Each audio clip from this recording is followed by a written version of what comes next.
heartbreak, hotel checking out, and moving on. Hey everybody, Rick here, and let's face it, breakups suck.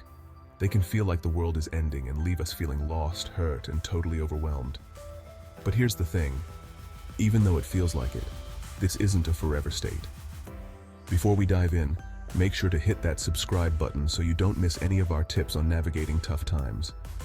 We're gonna walk through this together, and I promise you, there are healthy ways to navigate this tough time and come out the other side stronger and wiser. We're talking about real talk, real pain, and real recovery, because you deserve to love and be loved fiercely and authentically. Feeling the feels, letting yourself grieve. Look, the first step to healing from a breakup is giving yourself permission to grieve. This isn't about wallowing, it's about acknowledging the loss and the cocktail of emotions swirling inside you. We try to ignore the sadness, the anger, the confusion, but they're there, whispering in the background. We think we should be over it by now, but healing doesn't have a deadline. Let yourself cry, scream into a pillow, journal until your hand cramps, whatever feels right for you. Don't judge your emotions, just let them flow. It's okay to feel like your heart is shattered into a million pieces. Let yourself feel it all. Talk to someone you trust, someone who'll listen without judgment. Sharing your pain makes it less heavy, less isolating. Remember, vulnerability is not weakness, it's courage. It's allowing yourself to be seen, truly seen, in your rawest form. And that, my friend, is incredibly powerful. Give yourself the time and space to grieve in your own way, at your own pace. Healing isn't linear, it's messy, unpredictable, and sometimes you'll feel like you're taking 2 steps back for every step forward. Silence is golden, establishing no contact. All right, this next chapter is crucial, but it's going to be tough. We're talking about establishing no contact. I know, easier said than done, right? But trust me on this one. Cutting off communication with your ex is like putting down the salt shaker when you're trying to cut back on sodium.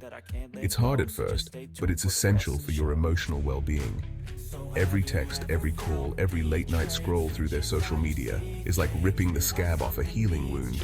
So what does no contact look like? It means no texting, no calling, no social media stalking, no accidental run-ins at their favorite coffee shop. It's about creating healthy boundaries for yourself, a safe space to heal without their presence. Remove any triggers that remind you of them. Put away those old photos, delete their number, unfollow them on social media. This is about you and your healing journey. It's about choosing yourself and your well-being above all else. Me, myself, and I, the power of self-care. Now that we've covered the importance of grieving and establishing no contact, let's talk about you. This chapter is all about self-care, baby. After a breakup, it's easy to neglect ourselves, to let our physical and mental health slide. But this is the time to be extra kind to yourself, to nourish your body and soul. Let's start with the basics. Are you eating right? Are you getting enough sleep? Are you moving your body?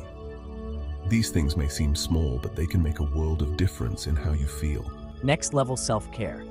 Pamper yourself. Take a long hot bath, get a massage, buy yourself that outfit you've been eyeing. Indulge in activities that bring you joy and make you feel good.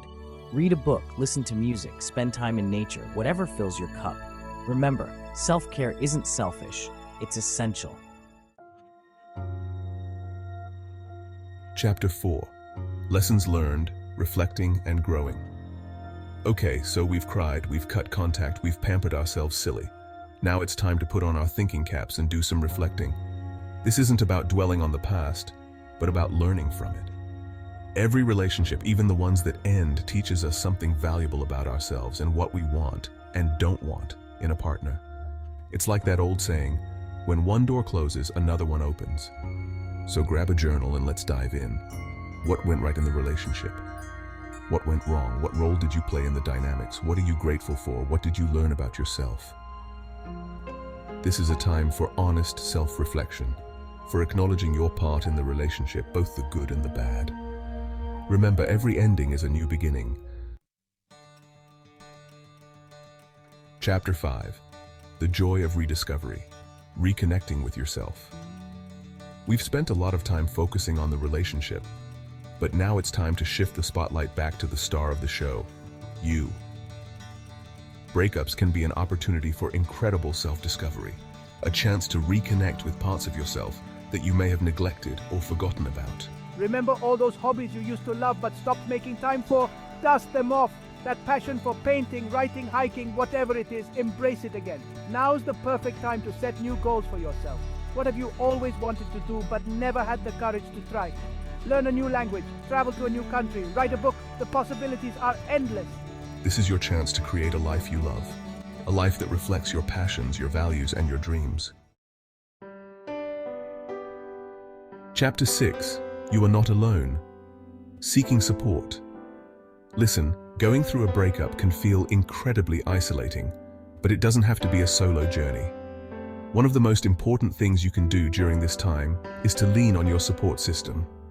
Let your friends and family know what you're going through and allow them to be there for you. Sometimes talking to people who've been through similar experiences can be incredibly comforting and validating. Consider joining a support group or online forum where you can connect with others who understand what you're going through. And hey, there's no shame in seeking professional help. Okay, let's talk about rebounds. We've all been there. The temptation to jump into a new relationship to numb the pain, to feel wanted again, to prove to ourselves and maybe our exes that we're over it. But here's the thing about rebounds. They rarely end well. Think of it like this. You wouldn't go grocery shopping on an empty stomach, would you? You'd end up making impulsive decisions and buying a bunch of junk food that you don't even really want. The same goes for relationships. When we're still hurting and vulnerable from a breakup, we're not in the right headspace to make clear and healthy choices about a new partner. Give yourself time to heal, to process your emotions, and to get to know yourself again before jumping into another relationship. Focus on your own well-being, on your personal growth, and on building a strong foundation for a healthy and fulfilling relationship in the future. After a breakup, it's easy to fall into a rut, to let our days become consumed by sadness and inactivity. That's why creating a new routine can be so beneficial. It provides structure, a sense of normalcy, and helps us to regain a sense of control over our lives. Start by establishing small, achievable goals for each day. It could be as simple as making your bed, going for a walk, or cooking a healthy meal. As you start to check things off your list, you'll feel a sense of accomplishment and motivation to keep going. Now's the time to fill your days with activities that bring you joy and keep you distracted from dwelling on the past. Explore new hobbies, reconnect with old friends, or finally start that project you've been putting off. It might seem strange to talk about gratitude after a breakup, but trust me on this one. Practicing gratitude can be a powerful tool for healing and shifting our perspective. When we focus on the good in our lives, it helps to diminish the pain and negativity. Start a daily gratitude journal and write down 3 things you're grateful for each day. It could be anything from the roof over your head to the warm cup of coffee in your hand. The more you focus on the positive, the more you'll start to notice it all around you. Gratitude isn't about ignoring the pain or pretending that everything is perfect. It's about acknowledging the good alongside the bad and choosing to focus on the things that bring us joy and hope. After a breakup, it's natural to want to isolate ourselves, to hibernate from the world while we lick our wounds.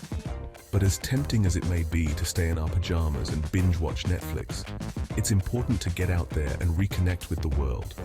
Reach out to friends and family. Let them know you're ready to socialize and have some fun. Make plans to go out for dinner, catch a movie, or just hang out and talk. Don't be afraid to meet new people either. Join a club, take a class, or attend a social event.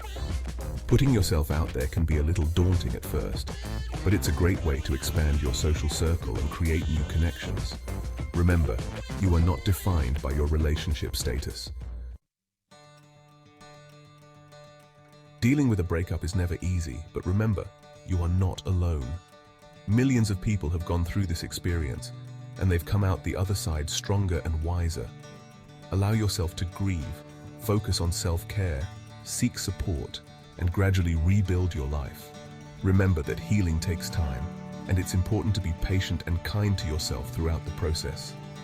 This is a time for growth, for self-discovery, and for creating a future filled with love, joy, and endless possibilities. So go out there and embrace it.